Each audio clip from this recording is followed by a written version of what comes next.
All right, welcome to Notes 23-1.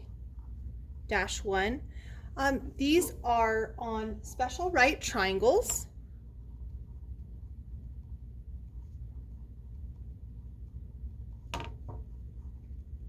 So we actually have two kinds of special right triangles, and the ones that we'll be focusing in on this section, they're called 45 degree, 45 degree, 90 triangles. And so I'm going to be saying 45, 45, 90. I don't really talk about 45 degree, 90 degree. I'm just going to be focusing in on 45, 45, 90s. But there's two of them. The other ones that we'll see tomorrow will be what's called a 30, 60, 90 triangle. All right, so for today, we're focusing on number one, but there are two cases, right? 45, 45, 90s and 30, 60, 90s. All right, so let's go back to something we know about squares. So squares have four congruent sides and four congruent angles. And so if we were to draw a square, what I know is that a quadrilateral has 360 degrees. So 360 divided by 4 will give me 90 for each angle. So each angle is 90 degrees, and all of the sides are congruent. Okay, so now let's say that I were to draw in a diagonal for this square. And remember, a diagonal goes corner to corner.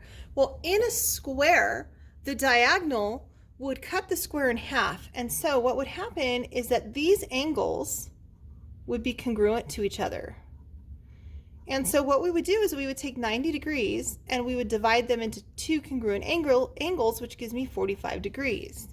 And so then in a square, what happens is that we have a 45, 45, 90 triangle inside of the square. We actually have two of them, one here and one up here. All right, so let's just start off with a side length of, I can pick any number I want. I'm going to pick a side length of 1. So suppose a square has a side length of 1 unit. What is the length of the diagonal?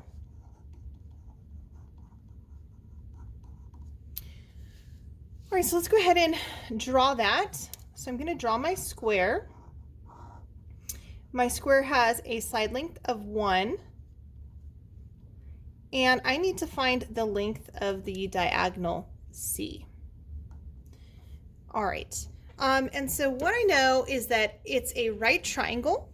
And in a right triangle, when I have two of the side lengths and I'm only missing one, I'm going to use the Pythagorean theorem. So I'm going to use the Pythagorean theorem. Remember, C has to be the hypotenuse, which would be the diagonal. So a squared plus b squared equals c squared. And we're going to substitute in our values for a and b. A was 1 and b was also 1.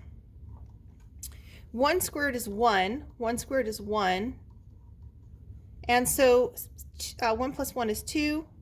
So c squared is 2. And then remember, we're looking for c, not c squared. So we will square root both sides. And we get that c equals the square root of 2.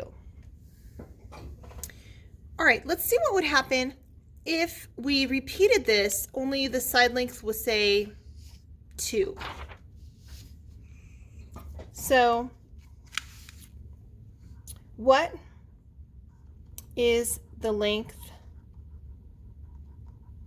of the diagonal of a square with side length 2 units? Okay, So we'll do this again. We're going to draw our square. We're looking for the diagonal. This time the side length is 2 all the way around. I'm still looking for the diagonal, which I'm going to call C. And so again, I'm going to use the Pythagorean theorem. A squared plus B squared equals C squared. So that would give me 4 plus 4 equals C squared. 8 equals C squared. And then I would square root both sides. And I would get that C is the square root of 8. But the square root of 8 will simplify, right? It's not a perfect square, but it has a factor that's a perfect square. It's 4 times 2. And the square root of 4 is 2, so that's going to pop out. And under the radical will be a 2. And that would give me my C. All right, on the next one, we'll try, let's do this again. We'll do this one more time. So repeat the same question. What if the side length of the square is 3?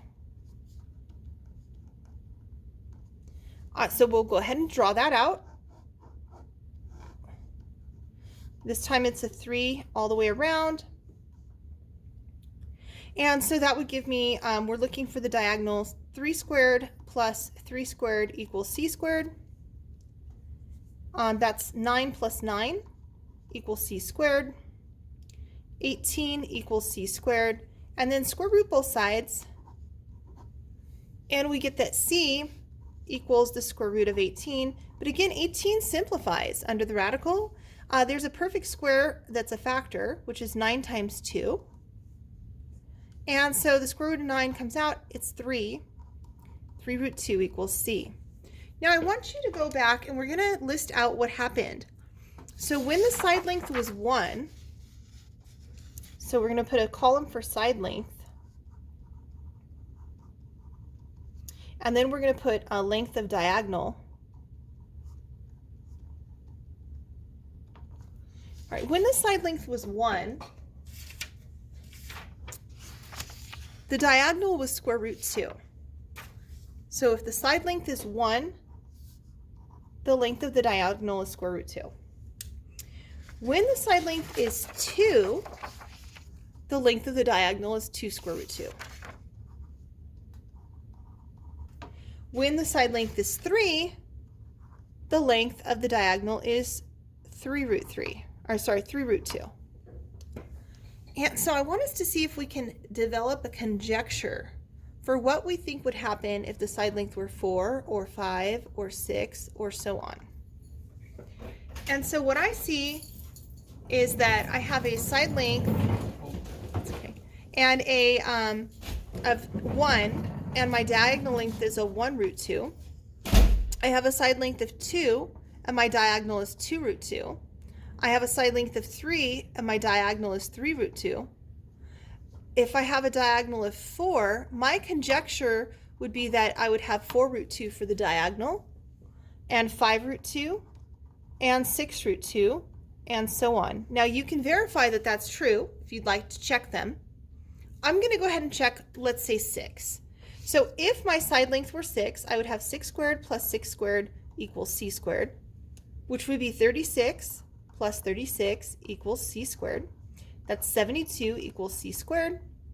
And the square root of 72, I square root both sides. C equals, 72 is 9 times 8. 9 is a perfect square, so I'll go ahead and take the square root of 9, which is 3. And then 8 is 4 times 2. And the square root of 4 is 2. It would multiply with the 3 times 2. And that would give me 6 root 2. Or, right here, the square root of 72 is equal to C. I know that 72 is 36 times 2. And the square root of 36 is 6. And that gives me 6 root 2. So there's a very special relationship between the length of the sides and the diagonal. And so this is the relationship, and I want you to write it really big and asterisk it somewhere in your notes. So in a 45, 45, 90 triangle, the ratio of the length of the leg to the diagonal, I should say the length of the diagonal is 1 to 1 to square root 2. This means that the leg to the hypotenuse. All right, this is always true. So now, forevermore, we know the legs are 1 to 1, meaning whatever the one leg is, the other leg has to be the same. And whatever the leg is, if I multiply that value by root 2, I will get the hypotenuse. So let's check that out.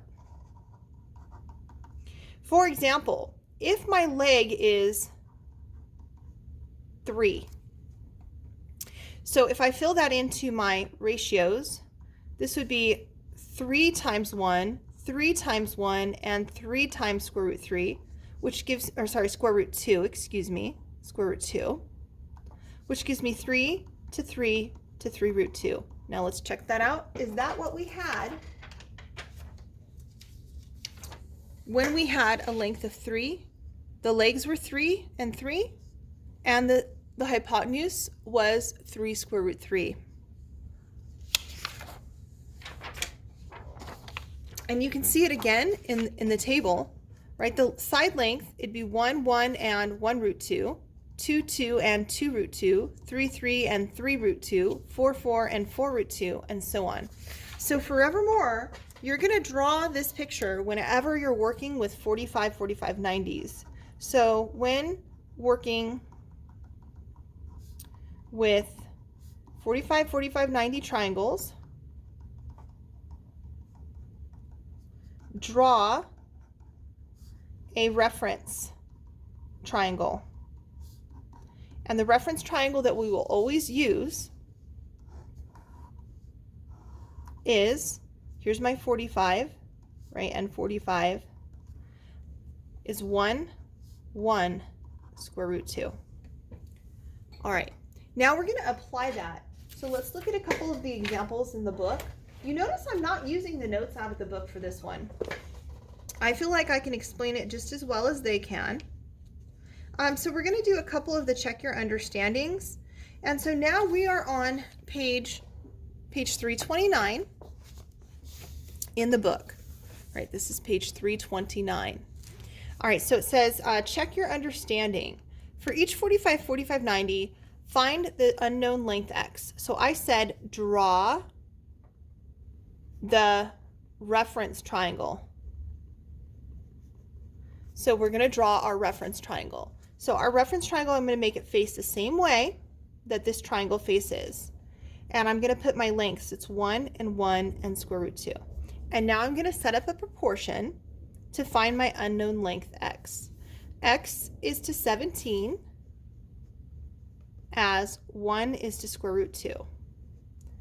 And then you can either cross multiply, or since I just want to isolate x, I'm just going to multiply both sides by 17. And so I get that x equals 17 over square root 2. Now, we are not allowed to leave a square root in the denominator, right? That's not allowed. We have to rationalize it. So now we're going to rationalize. So here I set up a proportion. So step 1 was to draw my reference triangle. Step 2 was to set up my proportion. Step 3 is to solve. And now we may or may not need to rationalize, which we do. We're going to rationalize the denominator. And so to rationalize the denominator, recall that you multiply both the numerator and denominator by the radical that's in the denominator, which in this case is square root 2. And so that gives me 17 square root 2 over the square root of 4. The square root of 4 is 2. And so my final answer is 17 square root 2 over 2. All right, we're going to apply that same method again. So we're going to set up our draw our reference triangle. So my reference triangle this time will face like this with my 90 right there. And these are 1, 1, and square root 2. Next step is to set up a proportion. So I'm going to set up the proportion. 4 root 5 is to x as 1 is to square root 2. Now in this case, it's easier to cross multiply. In this case, it was easier just to multiply by 17 to both sides because that would get me x isolated. But in this case, I need x out of the denominator, so I am going to cross multiply. So cross multiply, I get x equals, right, cross multiply, 4 root 5 times the square root of 2. Now, remember that when you're multiplying radicals, you multiply the coefficient to the coefficient, and you multiply the radical to the radical. So you're going to get x equals 4 square root 10. There's no need to rationalize here. There's no square root in the denominator, so we're done. All right, and then the next one is x and 5 root 12. So I'll draw my reference triangle, 1, 1, and square root 2. Now, before you begin, I noticed that root 12 can simplify. So I'm going to simplify this. That would be 4 times 3 under the radical. The square root of 4 is going to come out and multiply. That's 2 times 5, and then root 3. So this is actually 10 root 3. So x is to 10 root 3 as 1 is to root 2.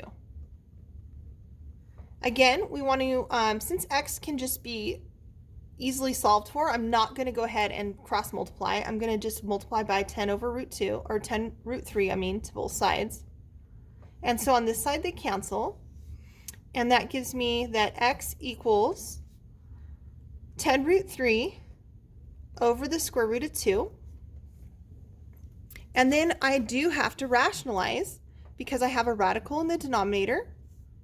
And so that gives me 10 root 6 over the square root of 4, which is 10 root 6 over 2. Now, if you notice that these cancel, or that these reduce, I mean, you should reduce it, which they do.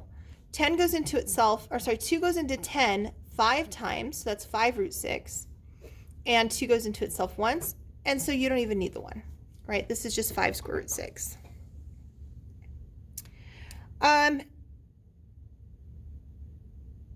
It says, we're going to skip over number 8.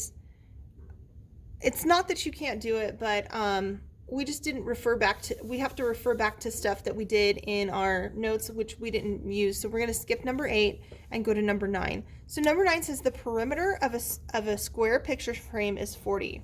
So recall, perimeter is when you add all sides. So that means that if I add the side length, right, x plus x plus x plus x, when I add those up, I get x plus x plus x plus x equals 40. They told me the perimeter was 40. And so I would go ahead and combine these, and that would give me 4x equals 40, and then solve for x, and we get x equals 10. All right, so my side length is 10, but that's not what it asks you. It says to find the length of the diagonal. So we're going to find the length of the diagonal now that we know the side length is 10. And so that would be, you can either use the Pythagorean theorem, or let's go ahead and practice using this idea. So we're looking for that diagonal length C. Let's go ahead and practice using our reference triangle. So I'm going to draw my reference triangle. My reference triangle is 1, 1, radical 2. And I would say 10 is to C as 1 is to square root 2. 1 is to square root 2. Again, since my variable's in the denominator, I'll go ahead and cross multiply. So I get C equals 10 square root 2, and I am done. All right. That's pretty much the end of the notes. There's some practice here that we'll probably be assigning you in class. So you should get ready for this practice. You'll be doing this in class. Also, I'll probably assign you some IXL to go along with this. I hope that you took copious notes, and I want you to forever learn this triangle. Okay, you're going to be using it over and over and over again. I will see you tomorrow.